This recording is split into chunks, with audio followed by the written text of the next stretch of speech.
Je ne sais pas par quel bout il faut prendre ça, mais si on prend ça par le bout de la ministre, en descendant, c'est long de rejoindre un étudiant, peut vous dire de quoi. Alors, regardez bien l'organigramme. Peux-tu me montrer l'organigramme du ministère de l'Éducation puis de son fonctionnement, s'il vous plaît? Je veux juste vous dire que mon écran mesure 50 pouces. Je ne suis pas capable de rien lire tellement il y a du monde là-dedans. Ça, c'est l'organigramme de ceux qui s'occupent de l'avenir de votre enfant, madame. Oui, oui, oui, montre-le au complet. Fais-moi disparaître. Regarde-moi ça. Regarde-moi ça. Ça n'a aucun bon sens. La ministre est ici. Votre enfant, suivez-moi, il est ici, vous allez le voir, là. Il est direct là. Suis-moi, je suis en bas. Je suis en bas de l'échelle. Première année, liste d'épicerie et de commandes. L'éducation et l'instruction, c'est gratuit. Dites-moi s'il n'y a pas quelqu'un de débranché dans la vie. Ça, c'est la liste d'achats pour une enfant qui rentre en première année. 8,5, 14, 2 bases. 100 piastres à peu près par personne. Des crayons. Feutre. Couleur 36 Crayola. Et de cire. Et Amine 36. Excusez-moi, ça, c'est les étiquettes, parce que, ben oui, le génie a poussé à identifier chacun des crayons. C'est écrit, ça, la liste. Veuillez identifier tous les effets et tous les crayons, un par un, au nom de votre enfant. Y a-t-il quelqu'un qui travaille dans les commissions scolaires, dans les écoles? Les parents travaillent, eux autres. Minute, j'ai pas fini, là. Quand même. D'autres crayons. Amine. Écoute, il y en a 12 par paquet, ça en prend 36. Un autre crayon feu, première année, là. Un crayon marqueur jaune, première année. Tu sais pas écrire papa, maman encore, là. Fait qu'étant donné que tu sais pas écrire des effaces, t'en veux-tu? 5 que ça en prend. C'est sa liste. 5 effaces. Y a-tu quelqu'un qui a pas de jugement à quelque part, là, qui a pas été à l'école? Qu'est-ce qui est arrivé? Trop longtemps. Pour moi, il a été trop longtemps à l'école. C'est ça qui arrive. Quand tu vas trop longtemps à l'école, moi, quand j'ai été longtemps à l'école puis j'étais à l'université, j'avais pas des grands yeux, parce que j'avais la tête grosse de même. Fait que c'était proportionnel. Quand t'as la tête enflée, c'est sûr que t'es loin de la réalité. Des duotangs!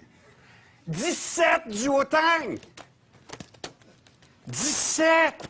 17 première année! On a des journalistes de profession depuis 40 ans, ils n'ont pas un maudit cartable! C'est tout poigné sur des feuilles de papier puis mal fait. 17 duotangs. Check l'arbitre. Il y a quelqu'un qui me frappe. Ce qui est le plus petit, c'est le calendrier scolaire.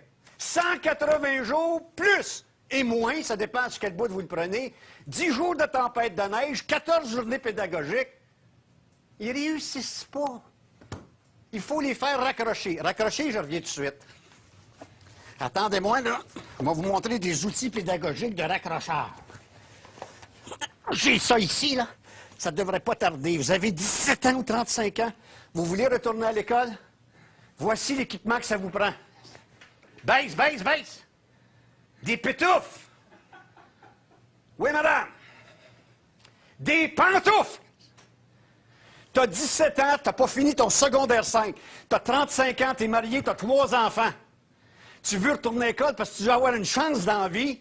La première affaire qu'ils font, ils disent, ça te prend des pantoufles pour entrer dans la classe. Vous me croyez pas? Passe-moi ça. À l'école, en vol. Retour à l'école pour des gars de 17 ans, qui en palette comme ça, qui ont le califourchon rendu aux genoux peut-être, qui veulent essayer d'avoir une chance dans la vie. Bien, il y a une direction d'école qui n'est pas assez intelligente pour pas salir les planchers, ça vous prend des pantoufles. C'est sérieux, là. Des pantoufles. Il y a un gars de 17 ans qui n'avait pas ses pantoufles. Bien, ils l'ont mis en retenue.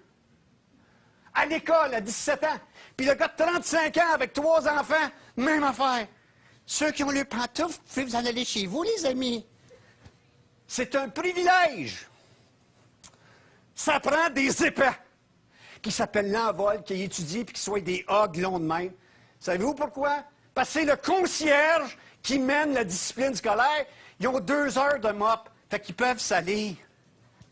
Et l'éducation étant l'exemple, bien, les profs ont le soulier. Dans la classe. Y a-tu quelqu'un, à quelque part, qui ne comprend pas? Montre-moi mes pantoufles, sont belles. T'as 35 ans, tu as 3 enfants, puis ils te mettent en retenue, puis toi, tu as la décence de vouloir rembarquer, bien, vous êtes des caves. Il n'y a pas d'autre mot que ça, là. Comment est-ce que vous soyez les hogs ou les directeurs que vous voulez, vous êtes des sans-dessins. Pense-moi à garder. La ministre s'en vient. Ben, moi aussi, je raccroche. J'avais décroché, moi, j'étais parti depuis 1 an.